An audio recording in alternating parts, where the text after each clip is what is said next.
નમસ્કાર દર્શક મિત્રો, હું શીતલ મહેતા, ન્યૂઝ ઓફ કચ્છમાં આપનું સ્વાગત છે। જોઈએ આજના સમાચાર।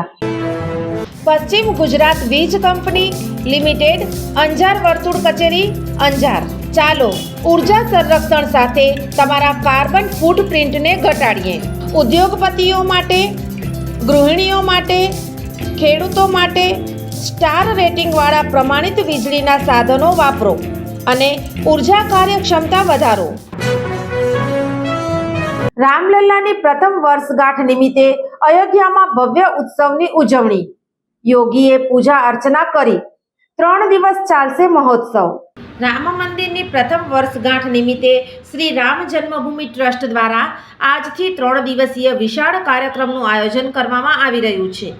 આ તહેવારને હિન્દુ કેલેન્ડર અનુસાર પ્રતિષ્ઠા દ્વાદશી નામ આપવામાં આવ્યું છે, જેના ભાગરૂપે ઉત્તર પ્રદેશના મુખ્યમંત્રી યોગી આદિત્યનાથ શનિવારે અયોધ્યા પહોંચ્યા હતા। આજે રામલલ્લાની વિશેષ પૂજા અર્ચના કરવામાં આવી હતી, જેમાં રામલલ્લાનો પંચામૃત અભિષેક કરવામાં આવ્યો હતો। સીએમ યોગીએ મહાભિષેક કરીને 3 દિવસીય કાર્યક્રમનું ઉદ્ઘાટન કર્યું હતું। આ વર્ષે પ્રતિષ્ઠા દ્વાદશી પર્વ મુહૂર્ત મુજબ ઉજવવામાં આવી રહ્યો છે। રામલલ્લાની પ્રાણ પ્રતિષ્ઠાની પ્રથમ વર્ષગાંઠ અયોધ્યામાં ઉજવવામાં આવી રહી છે।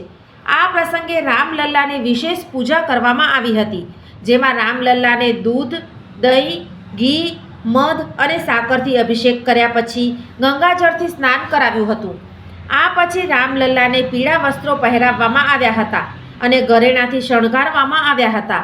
વડાપ્રધાન નરેન્દ્ર મોદીએ આ અવસર પર દેશવાસીઓને શુભેચ્છા પાઠવી છે। તેમણે કહ્યું, રામ મંદિર વિકસિત ભારતના સંકલ્પને પૂર્ણ કરવા મદદ કરશે।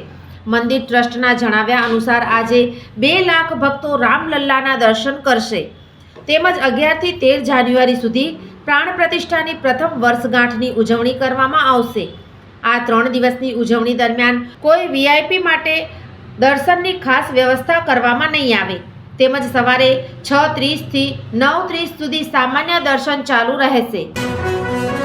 સોફ Kutch power by Opal Electronics, LG best shop, Vijaynagar road Bhuj, Rambag road Adipur. Power by KC jewellers, latest fashion ડિઝાઇનના ઓર્નામેન્ટ્સનો વિશ્વાસપાત્ર શોરૂમ, હોસ્પિટલ રોડ ભુજ।